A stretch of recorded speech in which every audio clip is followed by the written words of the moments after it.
আমি সময়কে নষ্ট করতেছি বিভিন্ন খেলাধুলা আনন্দ ফুর্তিতে, বিভিন্ন টিভির সামনে, হ্যাঁ, মোবাইলে ইউটিউব আর ফেসবুক নিয়ে আমি এতটা সময় লস করি আমি কোনোদিন কল্পনা করতে পারি নাই আল্লাহ এই আমার জীবনের অধ্যায় থেকে সময় চলে যাচ্ছে, এই সময়ের মধ্যে এরকম অন্যায় কাজে আমি লিপ্ত হলাম, এই সময়ের ভিতরে যদি আল্লাহ আপনার হিসাব দেওয়া লাগে তাহলে আমি সর্বনাশ হয়ে যাবে।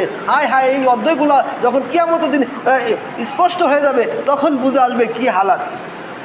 যখন আমলনামা আসবে ফাম্মা মান উতিয়া কিতাবাহু বিয়ামিনি ফাসাউফা ইউহাসাবু হিসাবান ইয়াসীরা, যখন আমলনামা ডান হাতে আসবে, আপনি এই যে দুনিয়াতে কষ্ট করছেন, হ্যাঁ, একটু ফিকির করছেন, আল্লাহকে রাজি খুশি করার চেষ্টা করছেন, প্রতিটা মুহূর্তে আল্লাহর হুকুম মানার চেষ্টা করছেন, আল্লাহ ওই আপনি দেখবেন প্রত্যেক রাত, প্রত্যেক দিন, প্রত্যেক সময় আপনি কিছু না কিছু নেকি আছেই। এমন অবস্থা নেকি থাকার কারণে যখন আমলনামা ভারী হবে আপনার হাতে আইসা যাবে ফাম্মা মান উতিয়া কিতাবাহু বিয়ামিনি, ডান হাতে যখন আমলনামা দেবে, আপনার জান্নাতে শুভ সংবাদ দেবে, তখন কি পরিমাণ খুশি হবেন, কি পরিমাণ সারা দুনিয়াকে কাঁপাইতে দিবেন।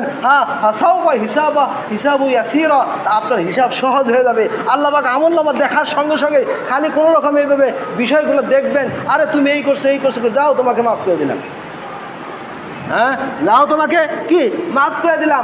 তখন হবে আমার সুখের দিন, তখন আমার আনন্দের সময় হবে। আল্লাহ আপনি যদি দয়া করে আমার ডান হাতে আমলনামা দেন, আমাকে যদি মাফ করে দেন, তখনও হবে সুখের দিন। কথা বুঝে বললাম?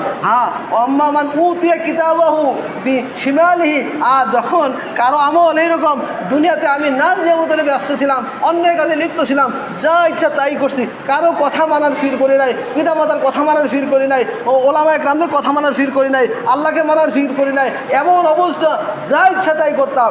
এই দেখবো যে প্রতিটা দিন, প্রতিটা মুহূর্তে, প্রতিটা রাত আমার এই কালো অধ্যায়গুলো, অন্যায় কাজের লিপ্তগুলা সব যখন পেশ হবে, যে তখন থেকে আমলনামা হালকা হয়ে যাবে। ফামাইয়ামাল মিসকালা যাররাতিন খাইরান ইয়ারা, যে কি করবে, যার আমলনামা এক জাররা পরিমাণ বেশি হয়ে যাবে, আল্লাহ পাক তাকে কি কয় আমল ভারী করে দেবেন। আমাল মিসকালা যাররাতিন শাররান ইয়ারা, এক জাররা পরিমাণ এই সামান্য কিছু অন্যায় কাজ আপনি করছেন, চোখের ভাষা দিয়ে আপনি অন্যায় কাজে লিপ্ত ছিলেন, কানের ভাষা দিয়ে আপনি অন্যায় কাজে লিপ্ত ছিলেন, জবান দিয়ে আপনি অন্যায় কাজে লিপ্ত ছিলেন, অন্তর দিয়ে কাউকে আপনি খারাপ ধারণা করে লিপ্ত ছিলেন, কতটুকু খারাপ এটা আপনি কালকে আপনি দেখতে পারবেন।